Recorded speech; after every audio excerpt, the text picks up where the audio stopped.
उद्बोधन आज भी हम सब भारतीयों के लिए एक प्रेरणा है। भगवान राम के इन शब्दों को जिस ऋषि ने हम तक पहुंचाया,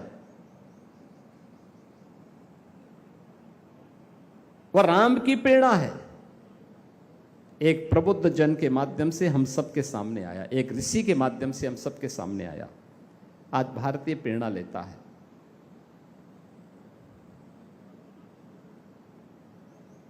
पूरा भारतीय प्रेरणा लेता है। कौन कोना है देश का, जहां हम जाएं और हमारे बाने को पहन करके जब हम किसी के सामने जाते हैं तो लोग देख करके ही पहचान करके बोलते हैं जय श्री राम। देखिए, हमारा जान पहचान नहीं है। एयरपोर्ट पर हम चलते हैं, किसी गांव में, किसी शहर में, किसी फंक्शन में, दूर से ही पहचान करके, कोई जान पहचाने, दूर से ही देख करके कहते हैं योगी जी जय श्री राम। एक शब्द हम सबको सुनने को मिलता, उत्तर दक्षिण पूरब पश्चिम, वो हिंदी जानता हो न जानता हो, वो तमिल मूल का हो, मलयालम का हो, कन्नड़ का हो, तेलुगु का हो, मराठी हो, बंगाली हो, यानी वहां अच्छे स्वास्थ्य केंद्र थे, प्रशिक्षित स्टाफ था, वैक्सीन भी था, दवा भी थी, सब कुछ था, लेकिन लीडरशिप इस प्रकार की नहीं थी कि कोरोना को मुकाबला करने के लिए वे भी फ्रंट फुट पर आकर के लड़ सके। हमारे पास हो सकता है संसाधनों का अभाव रहा हो, लेकिन हर व्यक्ति को फ्री में वैक्सीन, फ्री में टेस्ट, फ्री में राशन की सुविधा और बेहतरीन कोविड प्रबंधन के लिए फ्रंट फुट में स्वयं प्रधानमंत्री मोदी जी आगे आकर के देश को एक नेतृत्व दे रहे थे। आज भी आप देख रहे होंगे, पश्चिम एशिया में युद्ध चल रहा है, अमेरिका, यूरान का, तेल की आवागमन बाधित है, ईंधन की आपूर्ति बाधित है। दुनिया के सभी देशों में, अमेरिका में 4 गुना डीजल, पेट्रोल और रसोई गैस के दाम बढ़े हैं, 4 गुना। अगर उसकी कीमत पहले $100 रही होगी तो अब $400 है। यूरोप के देशों की हालत खराब है। पाकिस्तान जैसे तैसे टाइम काट रहा है। अरब के देश स्वयं परेशान है, अंधकार में रहने के लिए मजबूर है। दुनिया के तमाम देशों में अव्यवस्था का सा वातावरण है। याद करिए, फरवरी से लेकर के 12 फरवरी से लेकर के लगातार ये सब चल रहा है, लेकिन अब तक जनता पर बोझ न आने पाए। प्रधानमंत्री मोदी जी ने इसके लिए पूरा प्रबंध किया, लेकिन देश के ऊपर जो बोझा आ रहा है, जो चैलेंज आ रहा है, उसको ध्यान में रखते हुए मोदी जी ने कुछ आह्वान भी किया। याद करिए, जब मोदी जी ने कहा कि आप विदेश से सोना मत खरीदिए, विदेश में शादी ब्याह की पार्टी मत करिए, विदेश में घूमने मत जाइए, आपको घूमना है अपने देश के अंदर किसी इको टूरिज्म की साइट पर, किसी स्पिरिचुअल टूरिज्म की साइट पर, किसी हेरिटेज टूरिज्म की साइट पर जाइए। शादी ब्याह का फंक्शन हो या घूमने का कार्यक्रम हो, वहां पर जाकर के करिए। भारत का पैसा भारत में लगेगा, भारत में रोजगार का सृजन होगा, भारत के विकास में पैसा उपयोग होगा।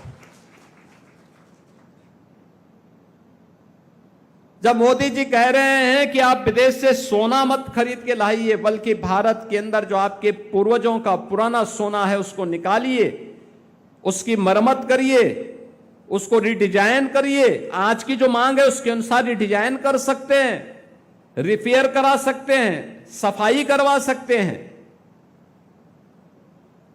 हमारा दायित्व तो बनता है प्रधानमंत्री मोदी जी के आह्वान पर प्रभु श्री राम का लक्ष्मण को दे गए उपदेश से प्रेरणा प्राप्त करके हम भी सोने के पीछे नहीं भागेंगे, बल्कि अपने पूर्वजों की थाती को पुनर्जीवित करेंगे।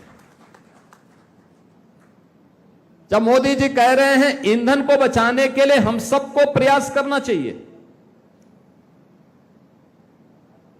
ये प्रयास आपने देखा होगा पहले से है भी। जैसे पीएम प्रधानमंत्री हर घर मुफ्त सोलर बिजली योजना, रूफटॉप सोलर घरों के ऊपर लग रहे हैं,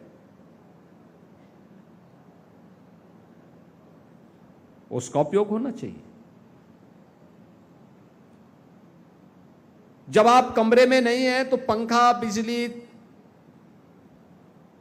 कूलर या एसी ये सब क्यों चल रहा है? बंद कर दो ना उस समय। सस्ती बिजली का मतलब यह नहीं कि हम मनमाना खर्च कर लें।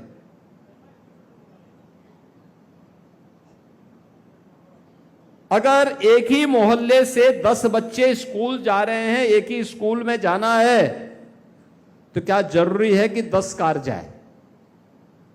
एक दो कार में भी जा सकते हैं, कार पुलिंग भी हो सकती है, या एक साथ कोई ई रिक्शा को भी बुक करा करके सुरक्षित तरीके से उन बच्चों को स्कूल भेजने की व्यवस्था की जा सकती है। स्कूली बस की मांग की जा सकती है। अगर एक मोहल्ले से 50 बच्चे हैं, आप परिवहन निगम से बोलेंगे, परिवहन निगम कोई शटल बस लगा सकता है सीधे स्कूल छोड़ने लाने के लिए, सस्ते में इस व्यवस्था को वहां किया जा सकता है।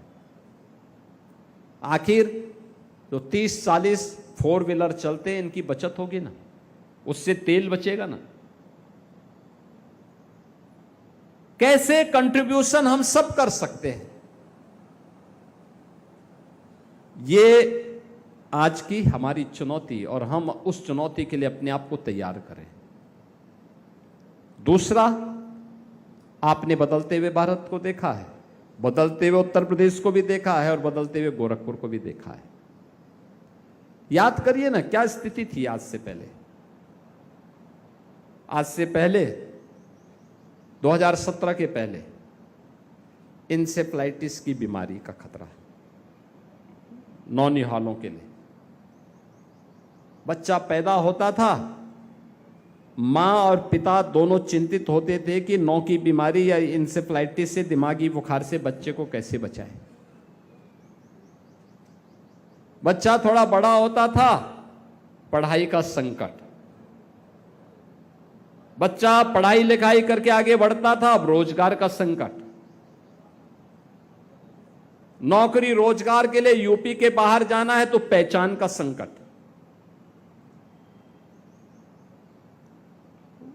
कहीं बाहर कहीं काम धंधा शुरू किया भी तो पता लगा कि घर की पुश्तैनी संपत्ति पर किसी ने कब्जा कर लिया। विकास ना, बिजली नहीं, सड़क नहीं, रोजगार नहीं, अन्नदाता किसानों के लिए कुछ भी सुविधा नहीं, व्यापारी से गुंडा टैक्स,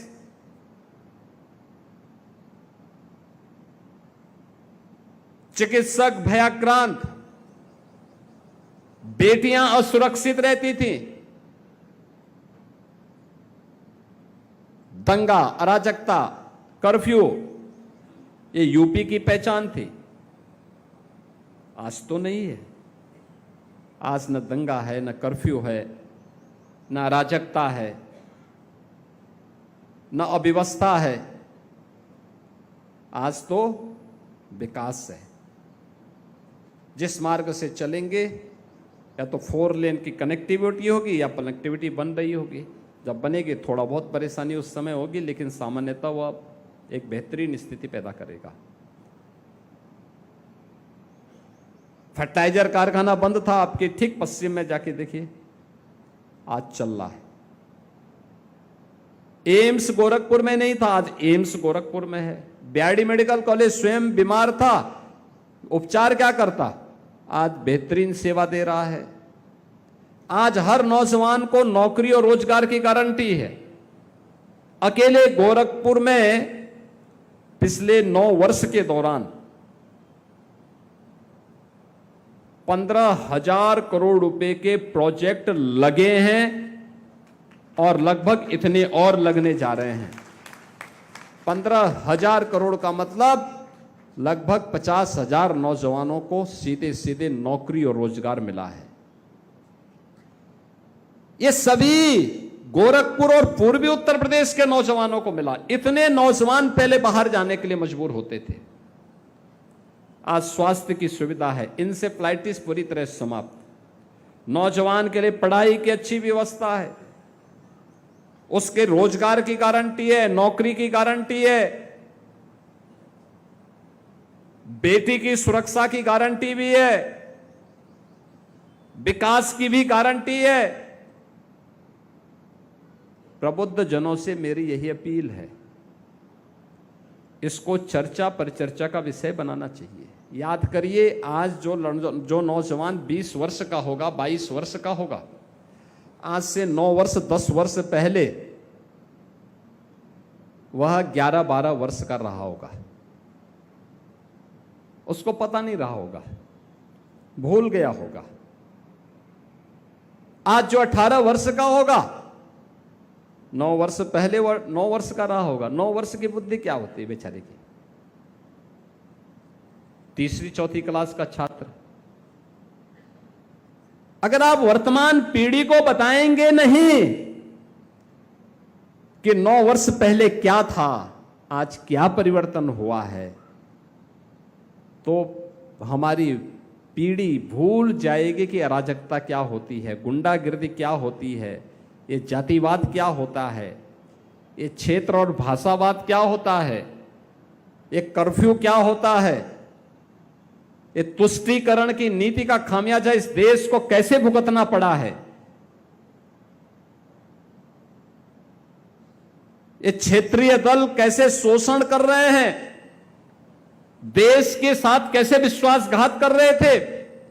अभी आपने बंगाल के अंदर के परिणाम को देखा होगा। बंगाल, पूरा देश अभिभूत है बंगाल में भारतीय जनता पार्टी का कमल खिलने पर, क्योंकि बंगाल में आज सुरक्षा का माहौल बना है। रहे आप गोरखपुर में रहे हैं, रहने के लिए कोई मुंबई में होगा, कोई बेंगलुरु में होगा, कोई सूरत में होगा, कोई हैदराबाद में होगा, लेकिन वह खुश है कि बंगाल का भाई भी अब सुरक्षित हो गया है, अब कोई शोषण नहीं कर पाएगा वहां पर भी। क्योंकि क्षेत्र के लिहाज से हम अलग अलग प्रदेश हो सकते हैं, लेकिन भाव और भंगिमा हम सबकी एक है, देश प्रथम है, देश प्रथम है, देश से बढ़कर के कुछ नहीं है। और नेशन फर्स्ट की इस थ्योरी को ही अपने जीवन का हिस्सा बनाना, अपनी वर्तमान पीढ़ी को अतीत से भी अवगत कराना इसलिए आवश्यक है। रामायण और महाभारत के साथ साथ 10 वर्ष पहले तक की क्या स्थिति थी, क्या अराजकता थी, क्या अव्यवस्था थी, कैसे बुनियादी सुविधाओं के लिए परेशान होना पड़ता था, इन सब को चर्चा परिचर्चा का विषय अगर हम बनाएंगे तो वर्तमान पीढ़ी मानसिक रूप से तैयार होगी कि फिर से उस अभिशाप को, जिसने पहचान के संकट के दौर से हमें गुजारा था, जिसने हम सबके सामने पहचान का संकट खड़ा किया था, जिसने हमारे रोजगार को छीनने का कुत्सित प्रयास किया था, जिसने उत्तर प्रदेश जैसे राज्य में जो अनलिमिटेड पोटेंशियल का राज्य है, इस राज्य के सामने पहचान का संकट खड़ा करके भारत के सबसे बड़ी आबादी के राज्य को बीमारू राज्य की श्रेणी में लाके खड़ा कर दिया था, उन लोगों को, उस अभिशाप को फिर से यूपी के ऊपर हावी नहीं होने देना है। और जिस दिन ये संकल्प यूपी के हर प्रबुद्ध जन का हो जाएगा, मेरा मानना है यूपी का नौजवान उठ खड़ा होगा और उसको कोई गुमराह करने का दुस्साहस नहीं कर पाएगा, कोई इसको गुमराह नहीं कर पाएगा। क्षणिक स्वार्थ के लिए युवाओं के भविष्य के साथ खिलवाड़ करना, उसको समाज और राष्ट्र की मुख्य धारा से भटकाना, ये देशद्रोह है। और हमें देशद्रोह की छूट किसी भी संगठन, किसी भी संस्था को नहीं देनी चाहिए। इस समाज के प्रबुद्ध जनों की जिम्मेदारी होनी चाहिए। और इसीलिए इस जिम्मेदारी के लिए आपके पास हम लोग आए हैं। आप लोग अपने मोहल्लों में, अपने आसपास, अपने परिवार में इन चर्चा पर चर्चा को आगे बढ़ाइए। बताइए उनको मोदी जी के पहले क्या था, मोदी जी के बाद परिवर्तन जो आया है। आप मुझे बताइए, मोदी जी के प्रधानमंत्री बनने के बाद भारत विकास के पथ पर अग्रसर हुआ, तेजी के साथ भारत की नई पहचान बनी, दुनिया के अंदर सम्मान बढ़ा। और यूपी में डबल इंजन सरकार आने के बाद कर्फ्यू मुक्त, गुंडा मुक्त, माफिया मुक्त, और अयोध्या में राम जन्मभूमि का भव्य राम मंदिर का निर्माण। क्या ये हो पाता अगर ये डबल इंजन की सरकार नहीं हो पाती? तो अपनी पीढ़ी को सौभाग्यशाली मानो कि इस लोक में तो आप अभिभूत हैं ही, इस लोक के बाद भी आप बता सकते हैं कि हमारे सामने प्रभु का भव्य मंदिर का निर्माण हुआ, ये बता सकते हैं। और इसलिए बहनों और भाइयों, प्रबुद्ध जनों का आह्वान करने के लिए मैं आया हूं। याद करिए 1965 में भारत के एक प्रधानमंत्री से लाल बहादुर शास्त्री जी ने देशवासियों का आह्वान किया था कि अमेरिका ने गेहूं बंद कर दिया था भारत का, और तत्कालीन प्रधानमंत्री ने देशवासियों का आह्वान किया था। भारत में गेहूं का उत्पादन उतना नहीं हो रहा था, उन्होंने कहा था एक समय व्रत रखो, और भारत के लोगों ने व्रत रखा था, एक समय व्रत रखा था। हर परिवार में सप्ताह में एक दिन व्रत रखता था परिवार।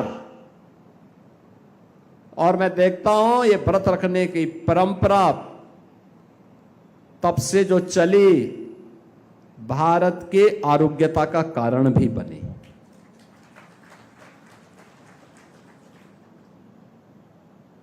भारत आज खाद्यान्न उत्पादन में आत्मनिर्भर है। आज भारत को किसी से गेहूं, चावल, दाल, तेल, सब्जी, फल इसके लिए निर्भर नहीं होना पड़ता है। और मैं कहता हूं उत्तर प्रदेश का अन्नदाता किसान को सुविधा मिले, अकेले उत्तर प्रदेश पूरी दुनिया का पेट भरने का अन्न उत्पादन आज के दिन पर कर सकता है। यह ताकत है हमारी, और उसी ताकत के लिए हम सबको तैयार होना होगा। आने वाली चुनौतियां हम सबके सामने आएंगी, और चुनौती मनुष्य के सामने ही आती है, हमें उससे भागना नहीं है, उसमें हताश और निराश भी नहीं होना है, उसका मुकाबला करना है। उसके लिए अपने आप को मानसिक रूप से तैयार करना है। प्रधानमंत्री जी का आह्वान हुआ है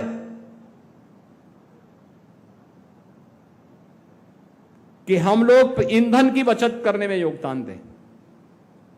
नगरीय क्षेत्र में हमारा प्रयास होना चाहिए, एलपीजी की कालाबाजारी हर हाल में रुकनी चाहिए, और जो कर रहे हैं उन पर सख्त कार्रवाई भी होनी होगी।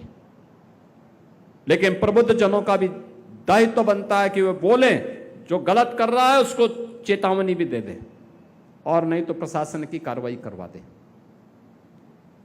हमारा प्रयास होना चाहिए पीएनजी के कनेक्शन के लिए हम आवेदन करें, स्मूथ कनेक्शन मिल जाएगा। सिटी गैस डिस्ट्रीब्यूशन की व्यवस्था के साथ हम जुड़ेंगे और अच्छे परिणाम उसके आ सकते हैं। जितनी आवश्यकता है, अगर ईंधन की कुछ ज्यादा क्राइसिस आती है, घर में भोजन के आइटम कम हो सकते हैं, यह आवश्यक नहीं कि 56 व्यंजन बनने ही बनने हैं, वह कम भी हो सकता है। अगर पब्लिक ट्रांसपोर्ट की सुविधा है, सिटी बस सेवा है, हम प्रयास करें एक दिन, सप्ताह में एक दिन, 2 दिन ऑफिस जाने के लिए, किसी सरकारी कार्यक्रम में जाने के लिए, किसी बाजार को जाने के लिए अपनी कार, अपनी बाइक ले जाने की बजाय उस सेवा का उपयोग करें, सामूहिक रूप से करें, अच्छा परिणाम आ सकता है। कुछ तो पहल हो, कुछ तो पहल होनी चाहिए।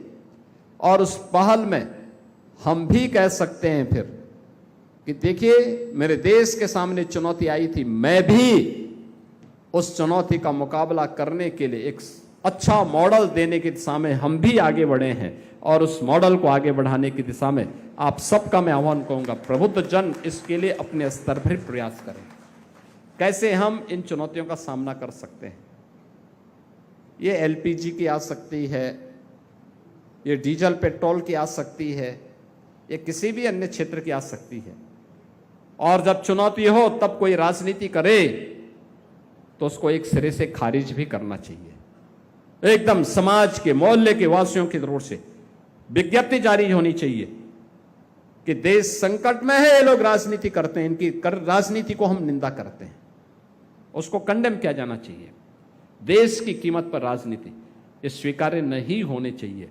आज के इस अवसर पर मैं भारतीय जनता पार्टी महानगर इकाई को, राप्ती नगर मंडल इकाई को हृदय से बधाई देता हूं कि इतनी बड़ी संख्या में, इतनी भीषण गर्मी में इतने प्रबुद्ध जनों को आप सब ने यहां पर एकत्र किया है। मैं यहां के पार्षद को, मंडल अध्यक्ष को, मंच पर उपस्थित हमारे जो प्रबुद्ध जन है, प्रोफेसर राम नरेश दत्त दुबे जी, डॉक्टर राधा जीना जी, श्री वशिष्ठ मिश्रा जी, श्री प्रमोद मातनहेलिया जी और अन्य यहां पर उपस्थित सभी प्रबुद्ध जनों को मैं हृदय से धन्यवाद देता हूं कि आप सभी लोग आज यहां पर आए। विकास की भी प्रक्रिया के साथ आने वाली चुनौतियों का मुकाबला कैसे हमें करना है, इन चुनौतियों से भी आप सब वर्तमान की चुनौतियों के साथ, देश के साथ मिलकर के, कंधे से कंधे मिलाकर के समाज को एक नया मार्गदर्शन देंगे, इस विश्वास के साथ आप सबके प्रति मैं अपनी शुभकामना देता हूं। धन्यवाद। जय हिंद। अभी हम सभी को पूज्य महाराज जी का आशीर्वचन प्राप्त हुआ। अब मैं इस कार्यक्रम के आभार ज्ञापन के लिए इस मंडल के अध्यक्ष श्री प्रशांत विश्वकर्मा जी को सही दिशा प्रदान करने की जिम्मेदारी हमारे प्रबुद्ध जनों की है। याद करना,